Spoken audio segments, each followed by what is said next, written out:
Aktivitas perusahaan tambang nikel PT Mining Abadi Indonesia digeruduk warga desa Sagea dan desa Kia, Kabupaten Halmahera Tengah, Provinsi Maluku Utara.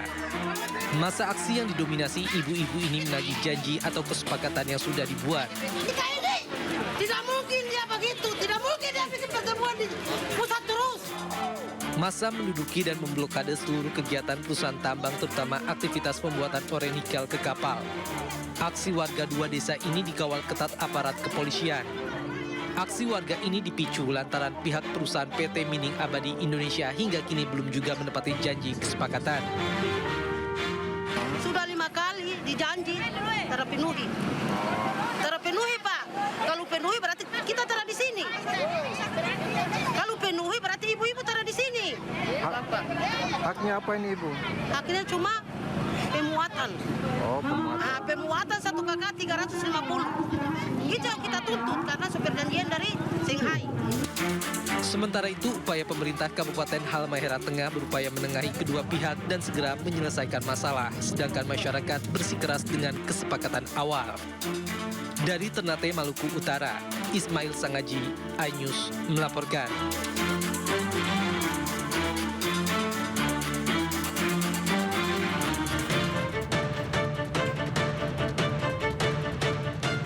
Rumah kontrakan ini porak-poranda usai peristiwa ledakan tabung gas LPG 3 kg di Kampung Mamonot, Desa Telajung Udi, Gunung Putri, Kabupaten Bogor.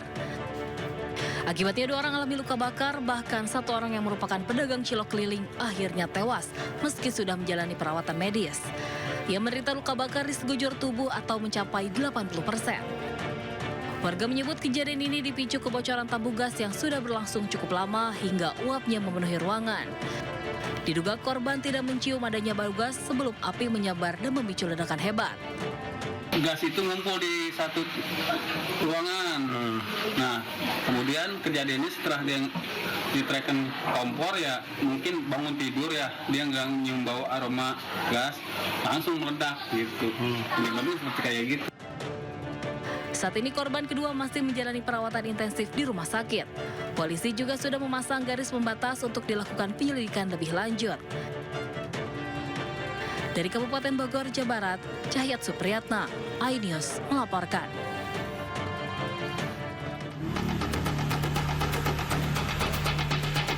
Polisi menggelandang Suherman, ayah tiri bocah SH, 6 tahun yang tewas terkena tembakan senapan angin di Kadudampit, Kabupaten Sukabumi.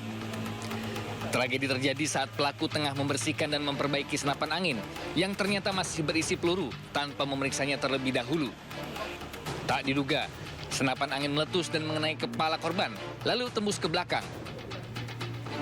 Nyawa korban tak tertolong meski sempat menjalani perawatan intensif di rumah sakit selama 3 hari. Usai kejadian, polisi juga mengamankan sepucuk senapan angin sebagai barang bukti. Hingga kini, pelaku masih menjalani pemeriksaan intensif di Satreskrim Polres Sukabumi Kota. Dari Sukabumi, Jawa Barat, Budi Setiawan, iNews melaporkan. Ngapo, Kak? Ngapo yuk. Ayo ngapo. Nyopet. Baca jadi duit, itu. Suasana pasar 26 Ilir Palembang, Sumatera Selatan pada siang itu dalam sekejap berubah tegang.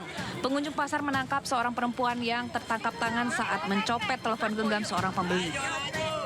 Modus tersangka pelaku dengan cara mendekati korban, lalu mengambil HP dari saku celana kanan korban, kemudian telepon genggam itu disembunyikan dalam ketiak pelaku. Korban langsung memukul lengan pelaku dan HP seketika terjatuh dari ketiak perempuan berusia 30 tahun ini. Melihat HP-nya, korban berteriak hingga pelaku menjadi sasaran amuk warga sekitar. Pelaku kemudian diselamatkan ke kantor polisi dan ia terancam hukuman 5 tahun penjara. Dari Palembang, Sumatera Selatan, Guntur, iNews melaporkan.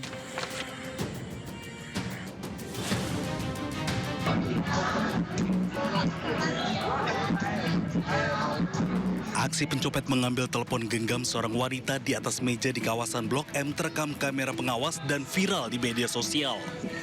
Sebelum menjalankan aksinya, pelaku yang beraksi seorang diri ini sempat mondar-mandir memantau lokasi. Ketika korban lengah meletakkan ponsel di atas meja, pelaku pun dengan cepat mengambil ponsel tersebut dan kabur. Kepolisian Polres Metro Jakarta Selatan mengaku mengetahui pencurian tersebut dan telah melakukan pengecekan di lokasi. Namun korban pencurian tidak melapor ke polisi. Iya, sementara kita masih menunggu ya tentang laporan dari si korban, baik di Polsek maupun di Polres. Polisi mengimbau kepada masyarakat, khususnya pengunjung tempat-tempat ramai, agar lebih berhati-hati dalam menjaga barang-barang bawaannya. Polisi juga telah menyebar anggota berpakaian preman di seputar kawasan Blok M.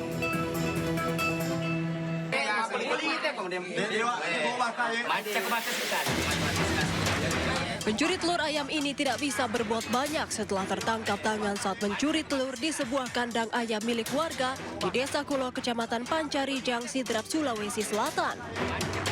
Emosi warga memuncak saat pelaku berkilah tidak melakukan pencurian. Tanpa banyak bicara, warga langsung menghajar si maling hingga babak belur. Emosi warga kian memuncak hingga membakar motor pelaku yang ia gunakan untuk mengangkut telur-telur curian. Kasus bermula saat warga geram dengan seringnya kehilangan telur di kandang ayam mereka. Warga pun berinisiatif melakukan pengintaian untuk menjebak si pencuri. Aksi warga berhasil. Setelah ditangkap, pelaku langsung diserahkan ke kantor Polsek Pancarijang. Polisi menduga pelaku tidak hanya mencuri telur di satu kampung saja, melainkan di beberapa tempat. Kekesalan daripada warga setempat yang sering mengalami kecurian, melampiaskan kemarahannya dengan cara memukul kepada para pelaku. Kini pelaku sudah mendekam di penjara dan terancam hukuman 7 tahun penjara. Dari Sidrap, Sulawesi Selatan, Erwin Eka Pratama, iNews melaporkan.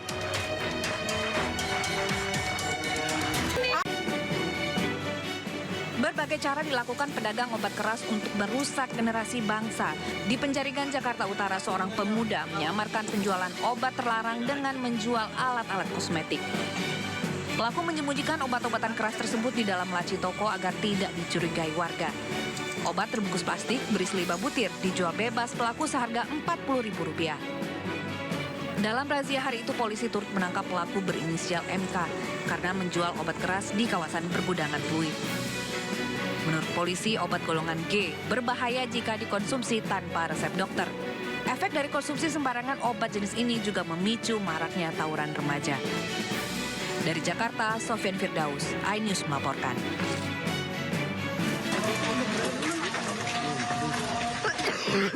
Api dengan cepat membesar dan melalap toko jahit dan kelontong di tengah permukiman padat Jalan Bangka 3, Mampang, Jakarta Selatan pagi tadi.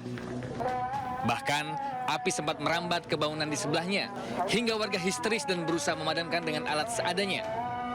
Diduga, api pertama kali muncul dari lantai 2 toko jahit dan kelontong yang juga digunakan sebagai tempat tinggal. Beruntung seluruh penghuni dan sebagian mesin jahit bisa dievakuasi. Namun sebagian barang lainnya ludes terbakar.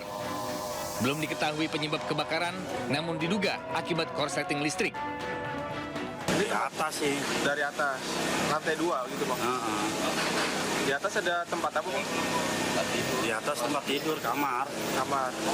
Ini tempat usaha apa Bang? Jahit sama toko. Api baru bisa dijinakkan setelah 19 unit mobil damkar dan 91 personil tiba ke lokasi. Meski tak ada korban, namun kerugian ditaksir hingga ratusan juta rupiah. Dari Jakarta, Henmi Sayangbati, iNews melaporkan.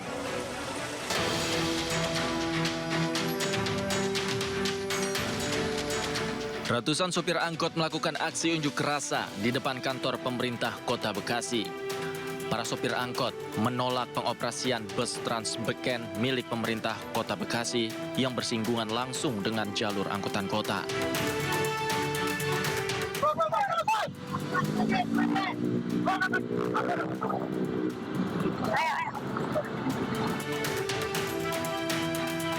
Dalam aksinya, para sopir memblokade pintu masuk kantor pemerintah Kota Bekasi dan melakukan penyisiran kepada sesama sopir angkot yang masih membawa penumpang. Sejumlah penumpang terpaksa turun dan menggunakan moda transportasi lain.